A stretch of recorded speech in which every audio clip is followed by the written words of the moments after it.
শীত আসছে, উঠোনে শীতল পাটি বিছিয়ে এখন লেপ রোদে দেবার সময়। মা আমার লেপ কম্বল রোদে দিচ্ছেন, ওয়ার লাগাচ্ছেন, কোলবালিশে তুলো ভরছেন, উঠোনে তুলো ধুনছে ধুনরিরা। শীত এলেই মার এমন দম না ফেলে ছুটোছুটি শুরু হয়ে যায়। এবারের শীতেও রোদে শুকনো লেপ এনে বিছানায় গুছিয়ে রেখেছেন মা। এবারের শীতেও আচারের বয়াম রোদে দিচ্ছেন। এবারের শীতেও ভাপা পিঠে বানাবার হাঁড়ি ন্যাকড়া জোগাড় করছেন। কার জন্য?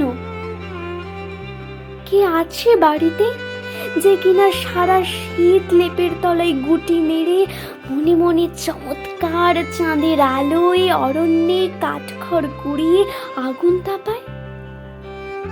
আমি ছাড়া কে আছে বাড়িতে যার জন্য মিনিট পর পর ধোঁয়া ওঠা চা, মুড়ি ভাজা আর দুপুর হতেই আম বা জলপাইয়ের আচার, ভোরের খেজুর রস আর পিঠে পুলি? কার জন্য? এবারে শীতে আমি স্ক্যান্ডিনেভিয়ায় বরফে আর অন্ধকারে ডুবে আছি। জানি ফেরা হবে না আমার। মাও তো জানে ফেরা হবে না।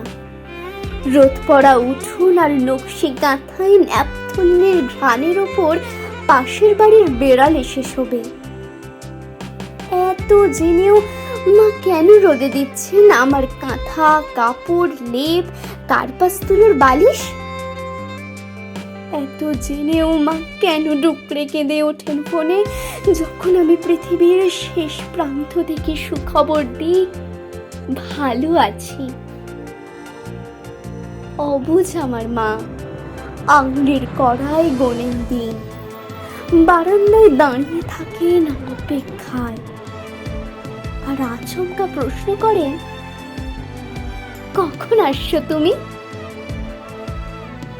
তুমি তো ঘুমোবে এখানে তোমার বিছানায়, গল্প শুনতে শুনতে নন্দীবাড়ির ভূতের আর বনের কাঠুরের আর ব্যাঙ রাজকুমারের।